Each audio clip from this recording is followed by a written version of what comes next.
नमस्कार दोस्तों हम लोग इतिहास पढ़ रहे हैं। आधुनिक भारत का इतिहास, मॉडर्न इंडियन हिस्ट्री, जिसमें हम लोग पढ़ रहे हैं यूरोपीय कंपनियों का भारत में आगमन या यूरोपियों का भारत आगमन।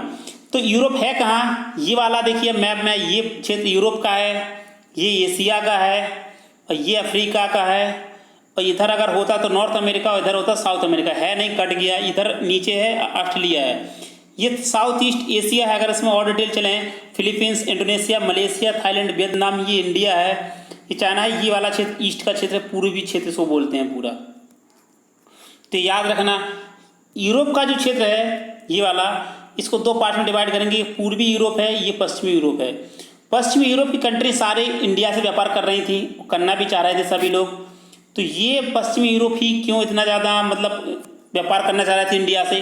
जैसे पुर्तगाल हुआ, स्पेन हुआ, फ्रांस हुआ, जर्मनी है और यूनाइटेड किंगडम है, डेनमार्क है, हॉलैंड है, नीदरलैंड है। ये सब कंट्री ही को क्यों इतना ज़्यादा इंडिया से व्यापार करना था? क्या पूर्व की यूरोप वाली कंट्री नहीं कर रही थी? तो ये क्वेश्चन आपको, इसका जो आंसर मिलेगा वो पुराने वीडियो में मिल जाएगा। पुराना वीडियो देखेंगे तो इसके पहले वाला लेक्चर। ये जो कंपनी थी पुर्तगाल की, सबसे पहले पुर्तगाल आया, अभी देखेंगे। तो ये सिर्फ वाले रूट से क्यों नहीं आए? इधर से कोई ये खोज लिए होते। ये इन्होंने इतना बड़ा क्यों रूट खोजा है? एक चीज़, किसने खोजा है? कोलंबस या वास्को डी गामा या बार्थोलोम्यू डियाज? ये भी आपको पुराने लेक्चर में मिल जाएगा। अगर वो लेक्चर आप नहीं देखे हैं तो आप देख लीजिए, डिस्क्रिप्शन बॉक्स में पूरा लिंक मिल जाएगा उनका, सभी का हिस्ट्री के जितने लेक्चर हैं। वहाँ पर पॉलिटी भी पढ़ाई गई है, तो उसके भी लेक्चर वहाँ पर आपको मिल जाएंगे, वो भी इंजॉय कर सकते हैं आप। और अगर ये लेक्चर आपको पसंद आता है तो आप सब्सक्राइब कर लीजिए इसको, जिससे आपको नोटिफिकेशन मिल जाएगा जब भी कोई लेक्चर आएगा। तो ये यूरोप कंपनी जो आ रही थी वो इतना ज़्यादा उतावली क्यों थी इंडिया से व्यापार करने के लिए? सब कुछ पिछले वाले लेक्चर में देखे हैं। पहले कौन सी कंपनी आई यूरोप की? तो पहले पुर्तगाल आई, डिटेल देखे हैं, कुछ ज़्यादा बताने की जरूरत नहीं है। फिर डेनिश आई और लास्ट में ये इंग्लिश आई। तो पुर्तगाल, सॉरी ये डेनिश नहीं, डच है। पुर्तगाल, डच, इंग्लिश, अब डेनिश हम लोग पढ़ रहे हैं, और फ्रांस लास्ट में। तो डेनिश और फ्रांस, PDEDF, पुर्तगाल, डच, इंग्लिश, डेनिश, फ्रांस। तो इंग्लिश अब हम लोग को पढ़ना है। पुर्तगाल आई और पुर्तगाल यहाँ पर रही और पहली फैक्ट्री इन्होंने कोचीन में बनाई। कोचीन में बनाने के बाद ये लोग, अंग्रेजों से इनकी लड़ाई हुई और ये लड़ाई में हार गए। स्वाली की लड़ाई थी, 1612 में हुई थी। डच आए, डच ने पहली फैक्ट्री मसूलीपट्टनम में बनाई और इन्होंने लड़ाई लड़ी, बेदरा का युद्ध, अंग्रेजों से हारे और ये फिर यहाँ से चले गए, इस वाले रीजन में रुक गए, इंडोनेशिया, मलेशिया वाले में। इंग्लिश आए, इंग्लिश ने यहाँ पर सभी को हराया और इंग्लिश वालों ने यहाँ पर वर्चस्व भी जमाया अपना, और 200 साल तक लगभग रूल किया इंडिया में, और बहुत अच्छे से यहाँ पर वर्चस्व था इनका, इंग्लिश वालों का। इंग्लिश के बाद देखेंगे और भी यूरोप की जो कंपनी आ रही थी, उसमें एक थी डेनिश की कंपनी। तो डेनिश कंपनी आई, उसने क्या किया? तो डेनिश ईस्ट इंडिया कंपनी थी, 1616 में बनाई गई। डेनमार्क की कंपनी थी ये। डेनिश या डेनमार्क एक ही चीज़ है। इसमें मैप में देखिए आप, ये आपको देख रहा है, ये है डेनमार्क। तो डेनिश, डेनमार्क एक ही है।